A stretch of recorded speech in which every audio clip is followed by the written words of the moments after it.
Sitting under the Motorola Edge 40 Pro, called the Moto Edge Plus in the US, is the Moto Edge 40.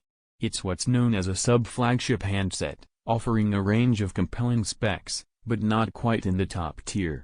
It's the sort of phone that's designed to offer a premium experience without the premium price, and it appears to update the Moto Edge 30 Fusion, rather than the low-spec 2022 Moto Edge 30. Exactly what this phone might be called when it launches in the US we don't know. The Moto Edge 40 plenty of appeal, and having used it for the last month, this doesn't feel like a compromised phone.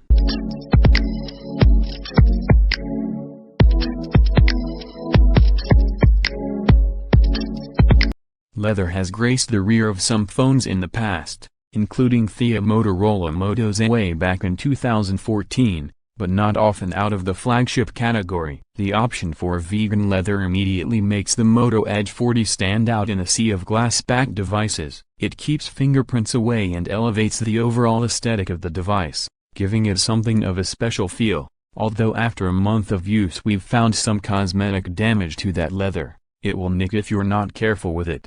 But some might say that adds character. The camera bump is lovingly covered in this leather too, carrying two huge lenses which are more pronounced than Motorola's flagship, the Edge 40 Pro. There are curves to the edges of the rear, meeting the curves of the screen at the edges for a high-quality finish. It's all protected with an IP68 rating, so it won't get damaged by water or dust. There's a 6.55-inch display on the front of the Moto Edge 40, which curves off to the left and right edges and has a punch hole for the front camera in the center top. It's a plastic OLED-type display, with a refresh rate of 144 Hz. The refresh rate can be adjusted, with an auto setting, as well as 60 or 120 Hz. If you want 144 Hz, you'd have to select this specifically, as it's not covered by the range that auto refresh would cover. It's also debatable whether there's really a need, so check your games to see if they are supported before you opt for it.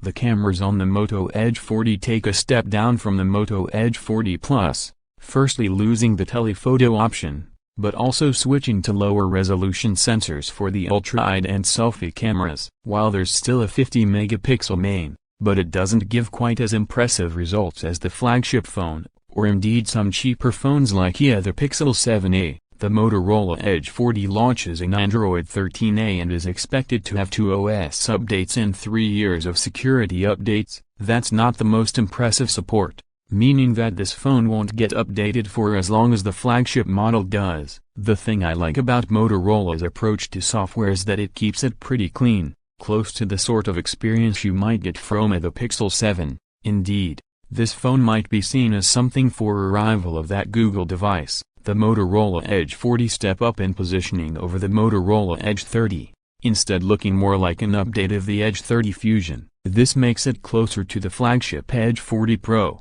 which is perhaps reflected in the asking price. At this price, it's designed to undercut flagship phones without too many compromises in performance, and in reality, there aren't too many compromises. This phone runs smooth, charges fast, and puts in a good showing for itself. If you're looking for a compact smartphone offering great performance, then it's certainly worth considering the Edge 40. The camera isn't at the top of its game, but for most people I think it will cater to their needs. Aligned alongside the Moto Edge 40 Pro, and then the Razr 40 models, Motorola has a great selection of phones for 2023.